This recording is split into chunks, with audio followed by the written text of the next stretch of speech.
Hello, and welcome to an extra spooky episode of ClarkCast. This is the second episode of ClarkCast, and today we're going to be discussing a zombie dream. This is a dream that I had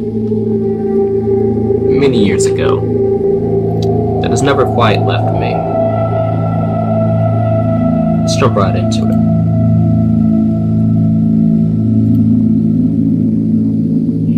It all started when I was at the Battle of Helm's Deep.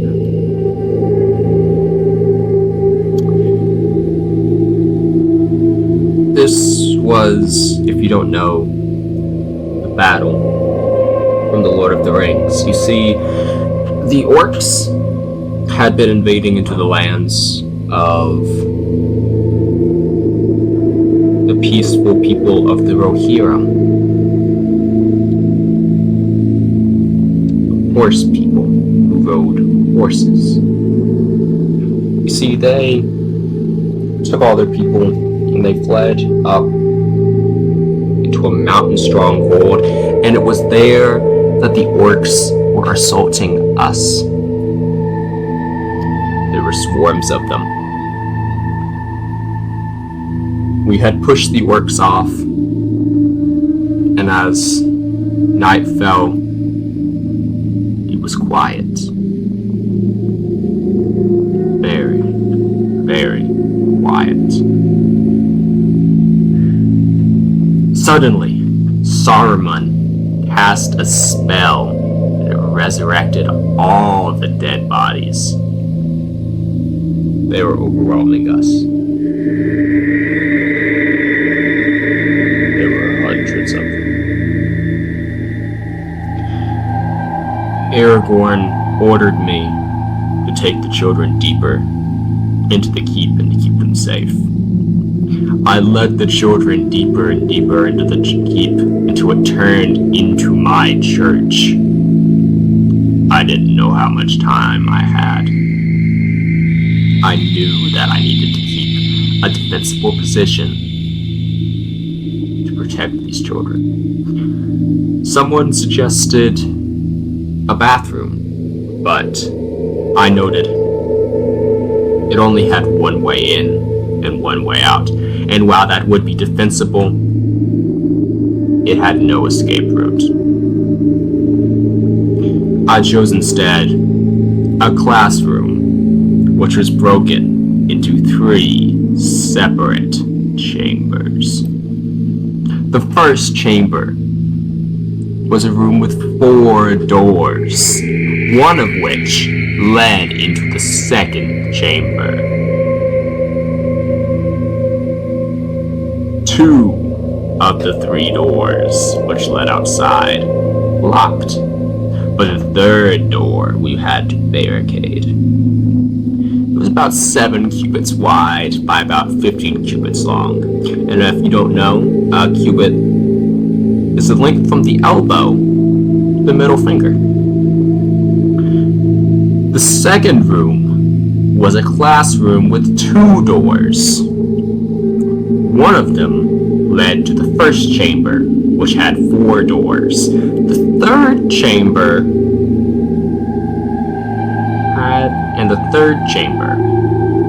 it's a pretty standard classroom. Had a whiteboard, janitor's bucket thing. About 30 cubits by 30 cubits. I decided this would be my headquarters in this trying time. The third chamber was small. Only 2 doors. One led outside, the other into the second chamber. It was small, closet-sized, perhaps 5 cubits by 5 cubits. Neither of the doors locked. These doors, too, would have to be barricaded. I made all the children sit down in the chairs and be quiet. I was hoping to ride this out unnoticed until those outside handled the zombie situation.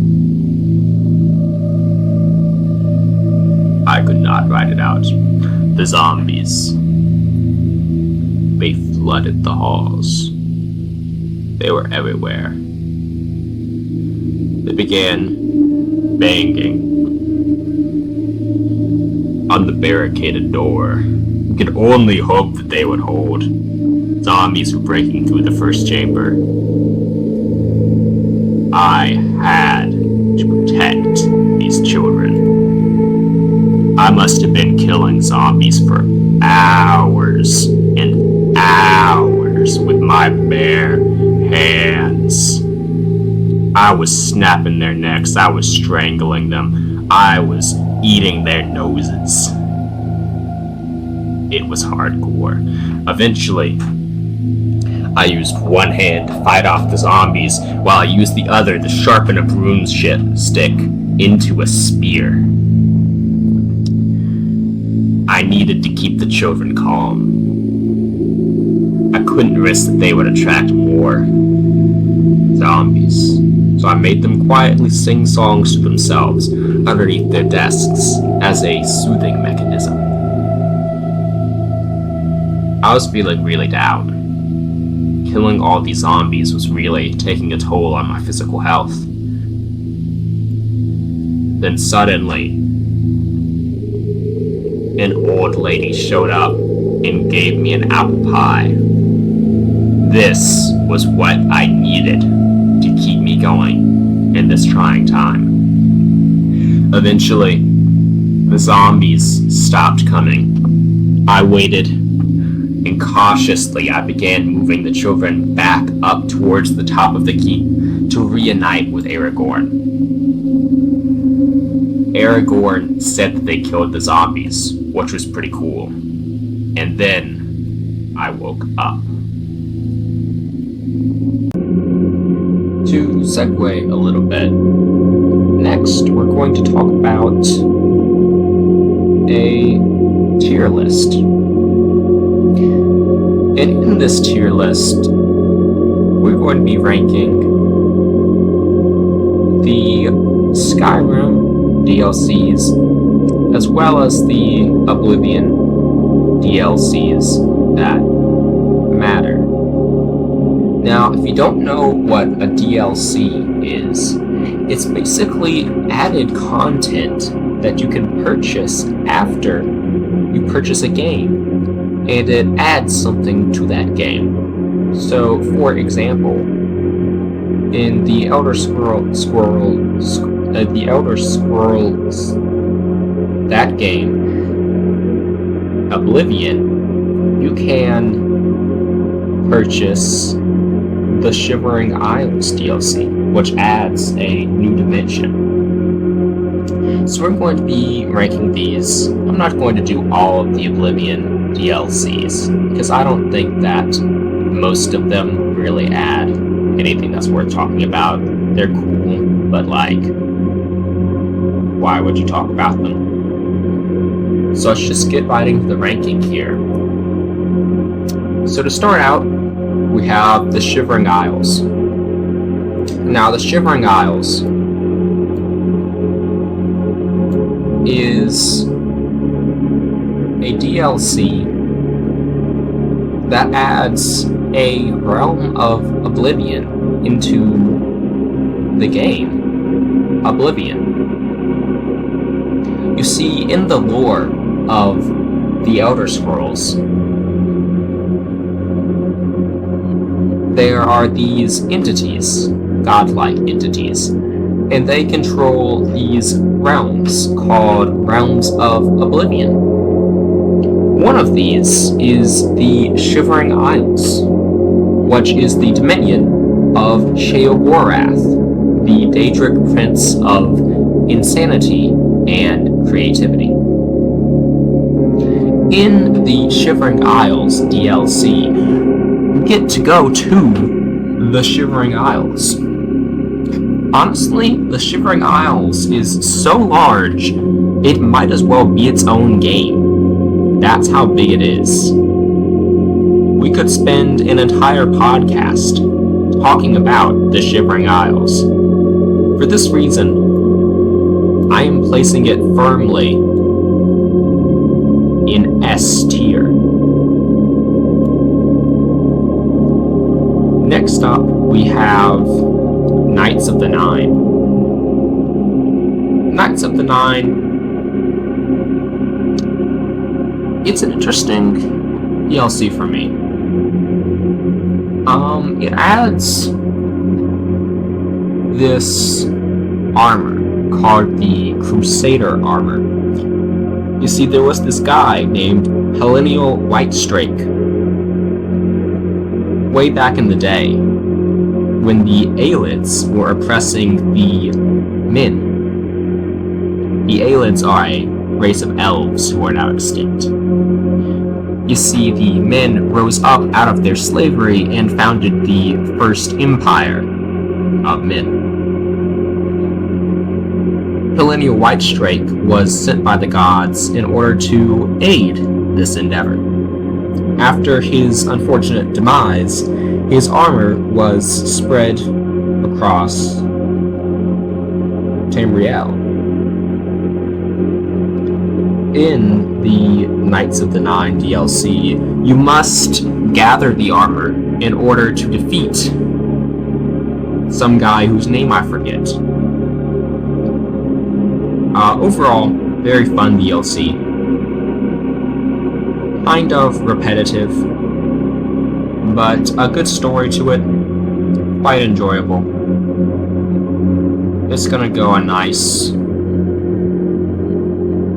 B tier. Next up, we got Battlehorn Castle. Battlehorn Castle,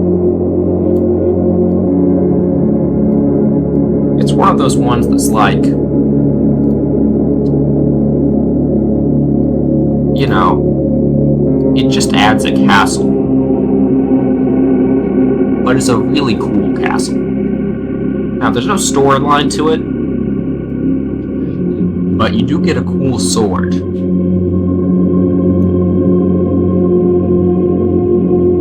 I'm going to put Battlehorn Castle,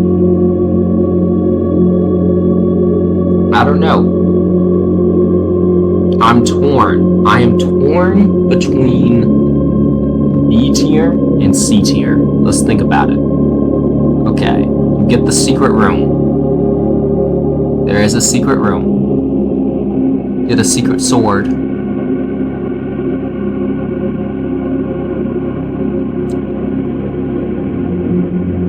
It's tempting, it's tempting. We're gonna move it up to B tier. Because of the secret room. If it didn't have the secret room, it would be in C tier. But because it had like that cool secret interactivity to it, Battlehorn Castle is gonna go in B tier for me. Next up, we have Skyrim's Dawnguard DLC. Now, the Dawnguard DLC is a DLC that adds 2 new factions to the game. It adds the Dawnguard faction, and it adds a vampire faction.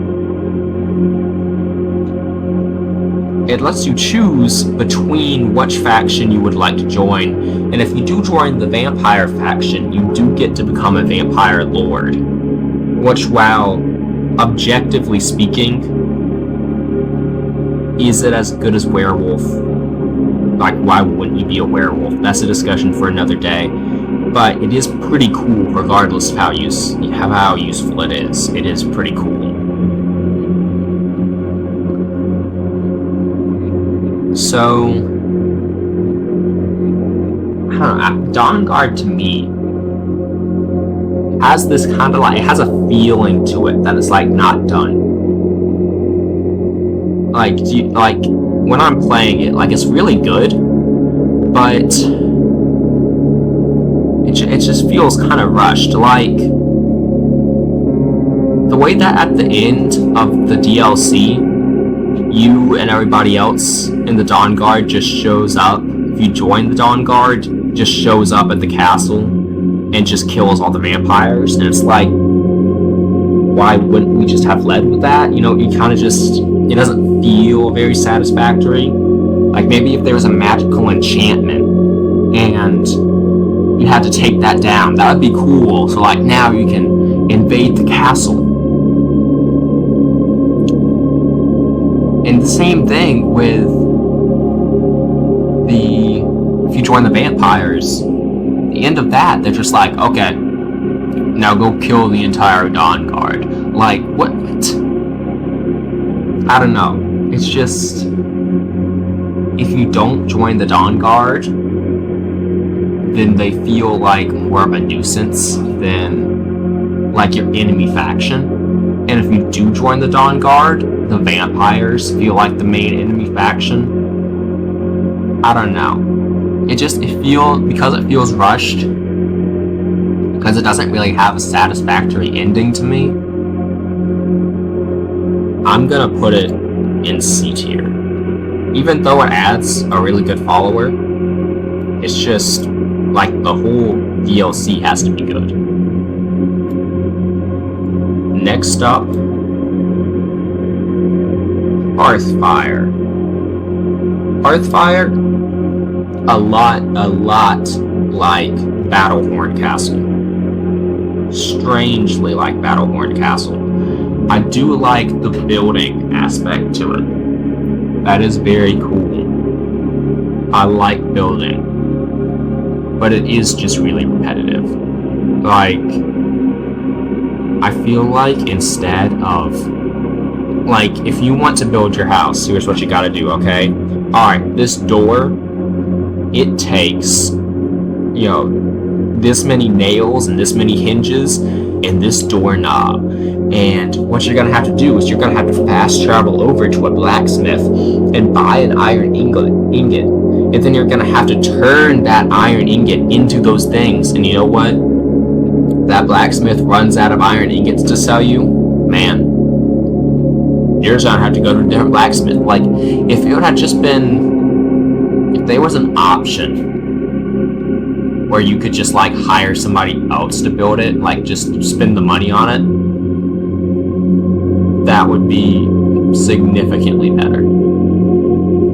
Like, keep if you wanted to go for that aesthetic of like you're making your own house, then keep that as an option. But it's just so repetitive. Like, it is just so repetitive. I'm gonna put it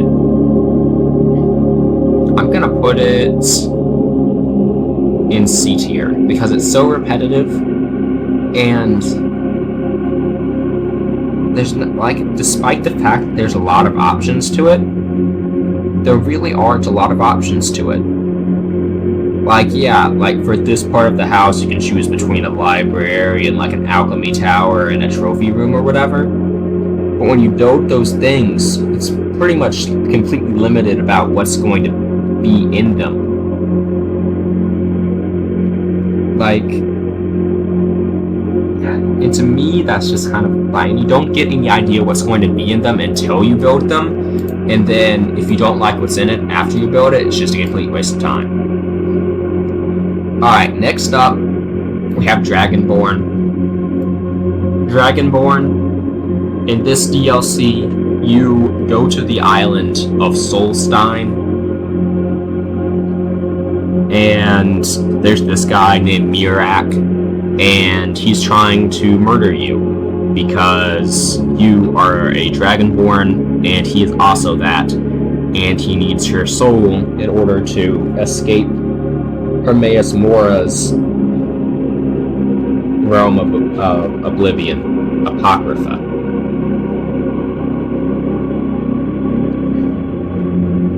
It's good.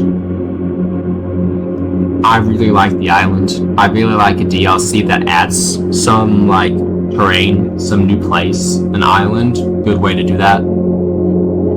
I like going to Apocrypha. That's cool. I can't think of a very good critique for Dragonborn. I mean, it feels finished. It has cool stuff to it. It has cool Morrowind ideas to it, and it has cool Skyrim, like those proto-Nords that you hear about in Skyrim. It kind of has that vibe. I like it. I really like it. I'm going to put in A. So there you have it. Okay, so next up, we're going to be discussing a scenario. This scenario, I received an inspiration for it. I came up with it myself, but the inspiration I got was from a YouTuber by the name of Mitchell Sack. Check him out. He does some pretty cool stuff. I got the idea from his super intelligent gorilla scenario. So let's go over the rules, shall we? Okay, so $1 million, you get $1 million a year, okay? But you have to survive a randomly selected 24-hour period every year in which an exact clone of you appears, has all your knowledge, and the clone tries to murder you, okay? At the end of the 24-hour period, the clone, he disappears, okay? The clone is going to be, he's wearing the same clothes as you, he's holding anything you're holding, and he's going to appear exactly 1 mile away from you. So let's set up the scenario here. There I am, watching Minecraft Let's Play videos on my bed in my dorm, wearing only my underwear. It is 5:18 p.m. when before me appears a giant red button and a piece of paper explaining the scenario. I will have only 5 minutes to choose. I am conflicted. I consider calling someone to ask for advice, but I don't really have time, and it's doubtful that they would even believe me. After a bit of deliberation, I eventually decide to press the button, and in an instant, both the paper and button disappear, and again, I am conflicted. Was it all a dream? After a moment's deliberation, I decide I must run to my car. I put on my clothes, grab my backpack, and enter my vehicle. The plan? I intend to wait out the 24 hours while putting as much distance between me and my clone as possible. While I may have to miss a few classes in the morning, ultimately, a job will no longer be necessary for me if all of this works out.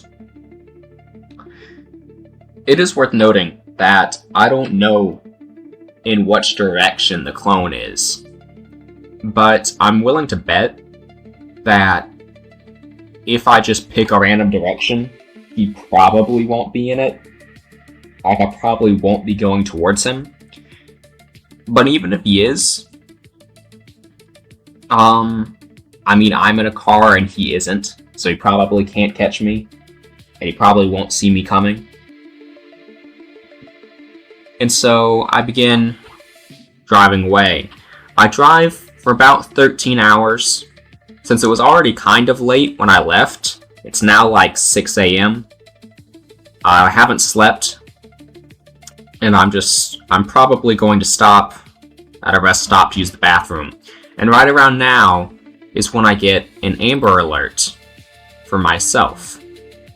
Hours earlier, my clone has just spawned in, wearing only a pair of underwear and the phone I have been watching Minecraft on. He is in the middle of the woods, although he can hear the sounds of traffic nearby, and he follows the sounds until he reaches a gas station. There, he makes for certain there is a security camera, he picks up a brick from outside, and surprising the cashier, brutally murders him. The clone then makes for certain that the camera has seen his face before taking out his phone and dialing 911 to report himself to the police. He will give them my full name, address, the model and make of my car, and several other pieces of personal information. He'll then flee the scene and probably repeat this process 2 to 3 more times. He knows that my move would be to take my car and run, and he also knows that it's very unlikely he could catch me even if he knew which direction I went in. His best bet, then, is to frame me for murder and hope that I get the death penalty. Meanwhile, police bust into my bathroom stall in the visitor center I have taken refuge in. News of the murders committed by James Clark have spread, and my clone's efforts to be seen by security cameras have made it easy for my face to be common knowledge. I've been reported by several people, and so I choose to be cooperative to the police. I have just been taken in for murder. I used my one phone call to get in contact with my father. I instruct him to check my bank account, and as was advertised, there is now $1 million more than before. I tell him to use the money to buy the best lawyers available. I know I have only 365 days before the next possibility of a clone attack. My lawyers use several points to prove why I could not have been the one to commit the actions. For example, my parents constantly tracking my location has finally paid off. The dual GPS data from both of my phones provides information that someone has stolen my identity. This is especially useful because I regularly forget the fact that I am being tracked at all times, and my clone would most certainly have also. My lawyers also point out the distance between myself at the time of my arrest and where the crimes were committed, pointing out that it would have been inviolable for me to travel such a far distance. And thirdly, the obviousness with which the crimes were committed points towards identity fraud. Ultimately, because the trial is so high profile, it stretches out for over a year, and we begin running the chance of a clone spawning again. I have no idea when or where he might spawn in, and only that my clone will have 24 hours to act. Thus, I have advised my family and friends to take cover somewhere else and to move locations. My clone simply cannot afford to go to my house or the house of those I care about without direct confirmation that there will be anyone there. I am sitting in my cell room listening to Logical by Olivia Rodrigo on my AirPods, an amenity my vast wealth has allowed. When I receive a phone call from my lawyer, the clone has finally arrived. A few hours before this, my clone has spawned in, wearing an orange prison uniform and my AirPods. He quickly formulates a plan. He would first silently steal the clothes of someone vaguely my size in order to fit in, and then pawn off the AirPods I was listening to music in. He knows that it's inviolable to try and break into the county jail, and that doing it would probably invalidate the possibility of me getting the death penalty. Instead, he would try to ruin my life in such a way as to drive me insane. First, he contacts local news through a payphone using his AirPod money and tells them that I did in fact commit the crimes and that I find it deeply humorous to play cat and mouse with the police. Secondly, he would contact several of my friends and confess my deep heartfelt love for them or deep heartfelt hatred, depending on the damage it would deal. He makes sure to sprinkle in details that only I would know. Thirdly, he contacts my family and tells them to donate the last of my money to a charity of their choice. And finally, just to add insult to injury, he contacts that one girl from summer camp I always had a crush on and tells her that I pooped myself. With all this done, he slinks into the crowd and watches the sunset as he disappears. Luckily, I'm able to contact my family before they give away the money, and while it is difficult to explain to my friends what exactly has happened without telling them that a clone has tried to ruin my life, I send them luxurious gifts, which seems to even things out. Eventually, my lawyers are able to have me freed, and afterwards, I immediately begin setting about making plans for the next clone. I know exactly what must be done. I've had over a year to think about it. I decide that I will move to the plains of Wyoming, where I will purchase a small home.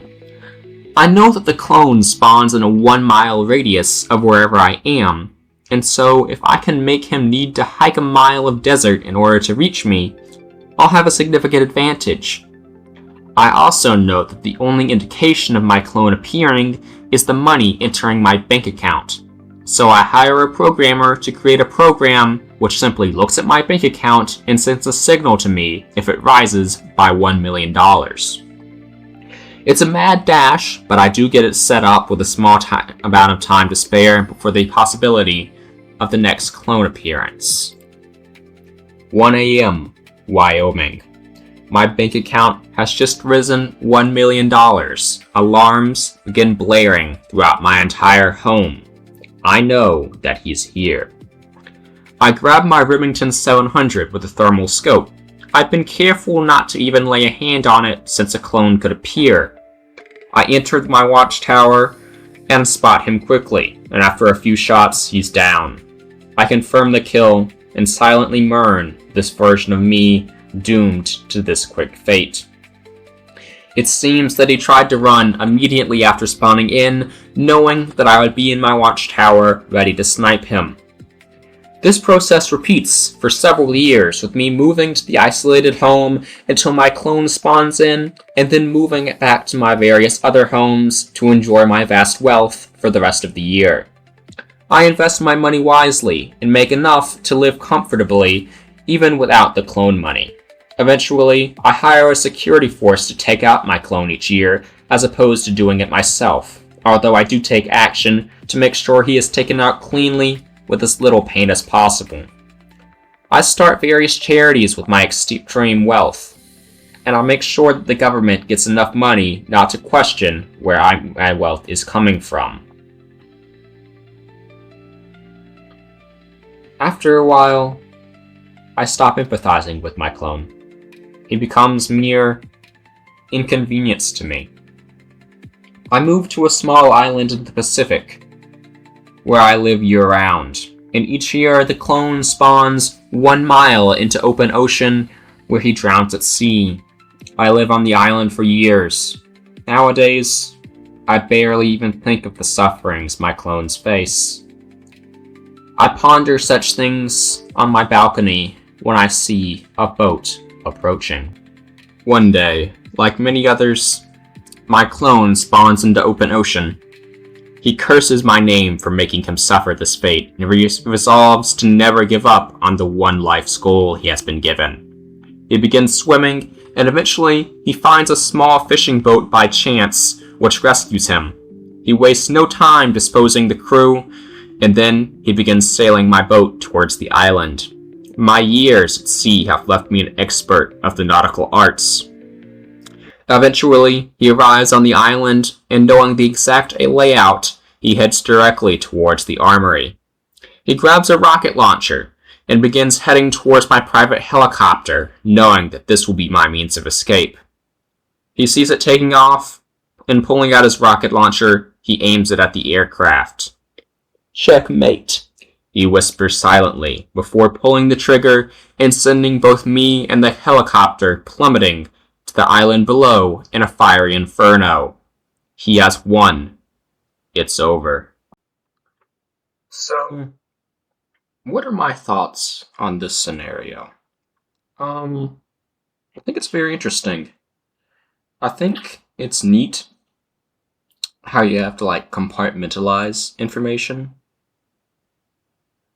I can't be the one who, manages a business I invest my wealth into, because then I would know all about the business and I would know how to collapse it.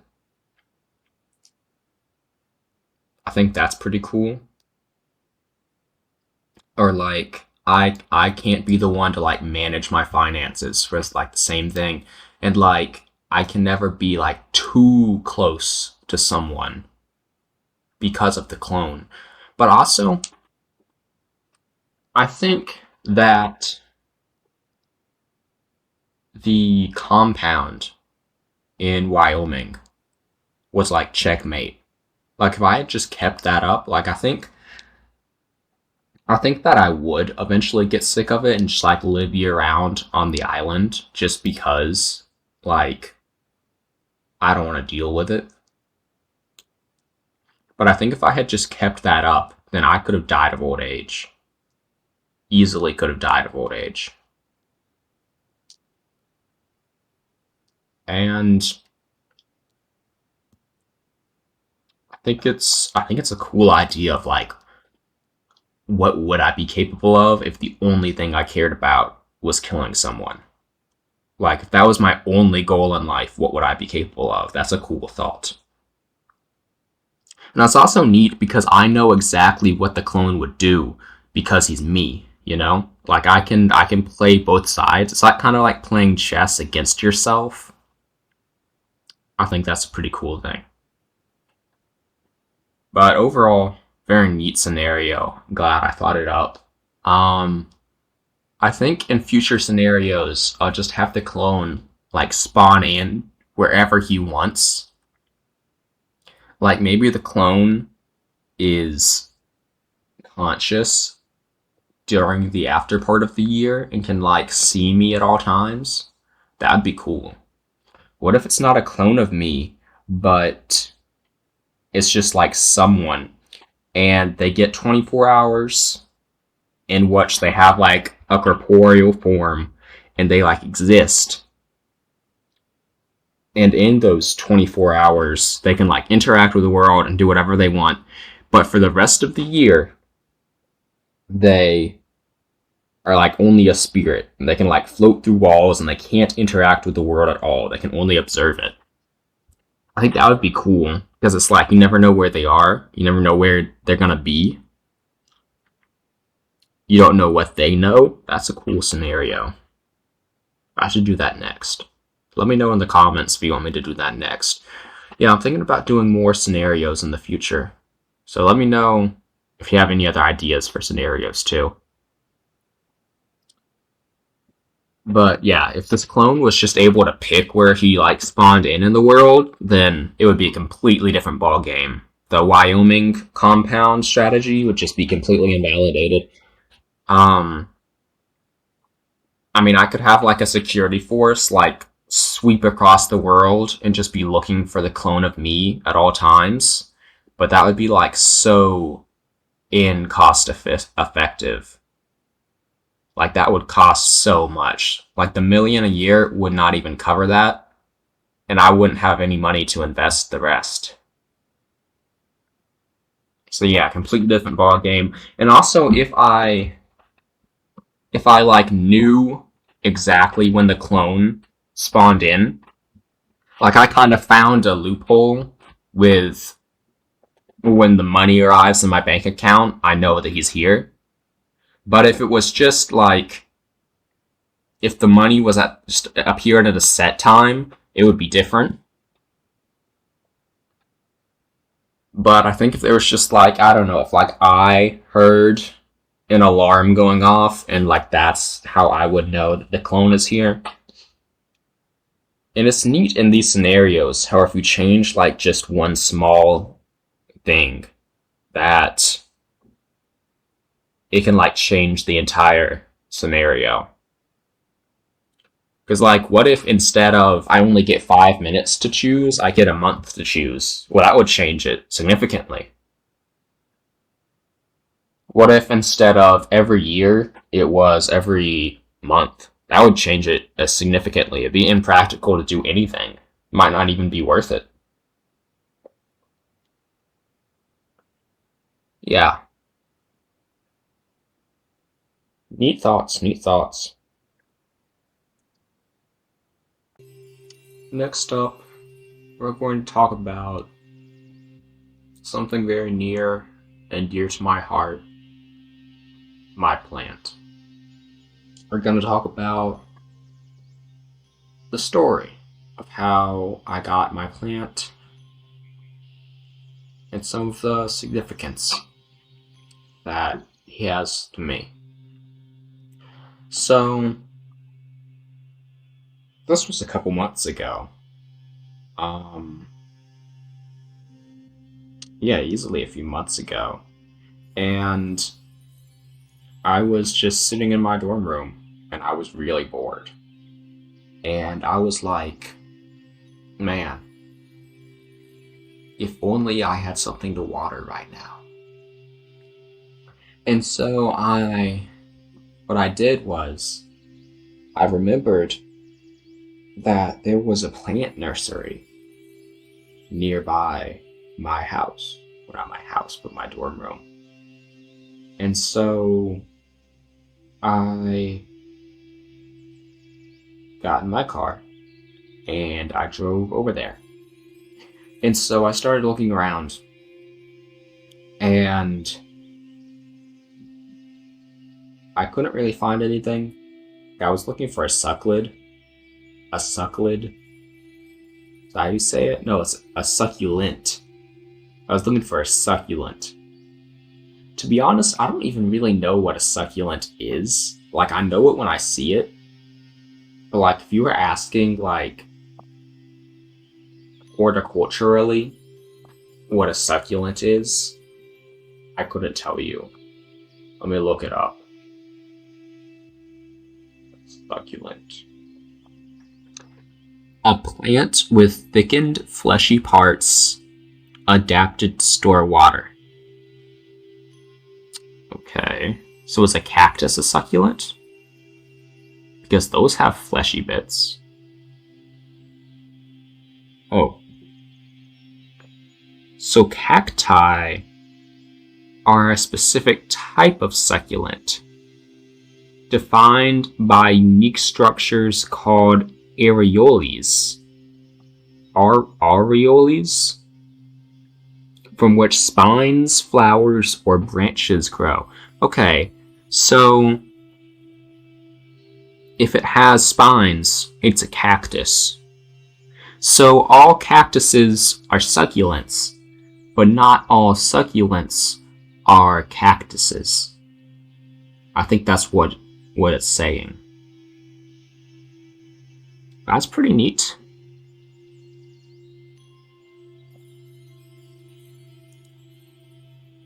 Yeah. Huh. Anyway, so yeah, I was looking around, and I was pretty sure I'd want a succulent, but I thought I'd get anything out of everything anyway. It's like I might get a tree or something. That'd be cool. You had like a tree, like a very small tree. Like you could have that for years, just like before it got too big and you had to plant it outside. That would be neat. You had that. Let me look. Kind of what tree would be best as a house plant? I don't know. This brought about whole new thinkings to me. Oh.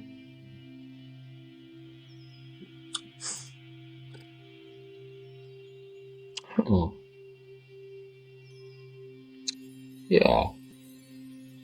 So I don't know. Would you have? I mean, I know that like you can keep trees inside, but like, will they eventually get too big? Do you have to prune them? That might be good. Do you have to prune it? I would imagine that you would. It'd be kind of weird if you did. What was I talking about? Oh yeah, okay. So yeah, I was looking around and I don't know, I just wasn't feeling it. And then I was like, okay, I don't see any succulents. I considered getting some grass because I thought that would be funny if I like imagine you go into somebody's like room and there's just like a pot filled with grass. Like that would be funny. And I really considered that for a while because they were only like 99 cents, which is good for grass, I guess. I don't know what a good price for grass is. Let's look it up. What types of grass would you keep? What types of grass to keep in a plant inside?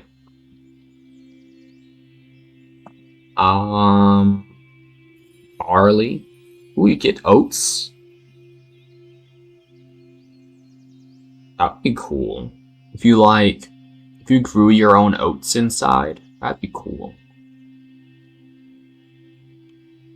Let's see. We got like, I don't know how that's pronounced. Fezq? Fezk? I don't know how that's pronounced. What's a fiber optic plant? What's that? Is that like an actual plant, or is it like something made out of fiber optics? That'd be cool. What is a fiber optics plant? It's got images.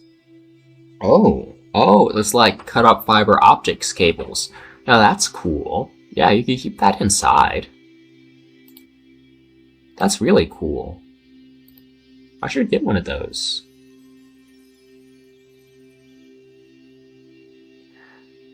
You know what? I should get some grass.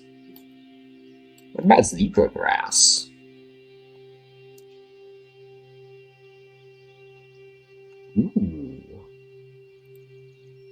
Ooh, that's pretty. I can keep that in like a potted plant. It looks like it gets really big though. Would it get really big if I kept it in a pot? I don't know.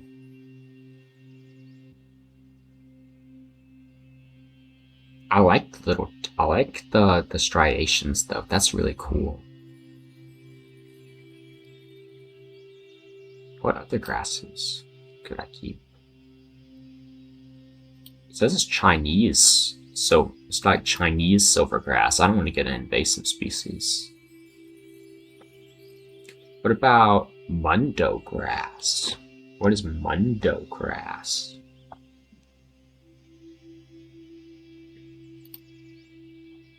Let's see here, Mundo grass. Oh, like that kind. Okay. Yeah, that's pretty cool. I mean, it's not really, like, striking, though. Like, I don't know, you wouldn't, like... I don't know, what I was thinking was, like, more like lawn kind of grass. But, like, this would be cool, too. That'd be cool. Okay. Well, who knows, maybe I'll get some grass. So anyway, yeah. So I was looking around and I was like, no, I'm not gonna get grass this time. And so I went inside the building, and that's when I saw the plant. I don't know what species of sucklet this plant is. Let me see. So anyway, I see it, and immediately I get like this energy from it, and I'm just like, whoa. And I like walk up, and just immediately I'm like, yeah, this is it. This is the plant. And so I'm like, okay, I'm getting this plant. And so I buy it, and I, take it out in my car. I put it in a chair, get it seat belted in, and so I decided to take it home, and I'm like, okay, well, what will I name it? And so eventually, after a while, I decide I'm gonna name it Jake, after Jacob from Twilight, because I don't know, I get Jacob vibes from him. I get like when I look at this plant, I'm like, yeah, that would turn into a wolf if it could. Like, if I came home one day and this thing was just like a wolf now, I would not be surprised. Like, I probably would be surprised, but I'd be like, yeah, that checks out. Because I get a very wolf-like energy from this plant. And so anyway, that's the story. That's how I got my plant. I'm thinking of getting another one, but I don't know, I'll give it a while. I don't want to like buy a plant on a whim, and then because then you have to take care of a plant, If you buy one, you have to like take care of it. And I don't want to don't want to buy a plant if, like, I don't, like, want to put in the work for it, because that's not fair to the plant, you know? Let me water it real quick. Just grab a little bit of water. Oh, what I like about succulents, you don't have to, it's not very much watering. They do their best when it's just like a little bit, Anyway, that's, that's the story. How I got my plant. Yeah, I might get another one. Who knows? Who knows? Well, that's it, guys. I hope you really enjoyed this episode of ClarkCast. As always, this has been your host, James Clark. Stay safe out there. Show a little love, even if people don't deserve it. Just be alive.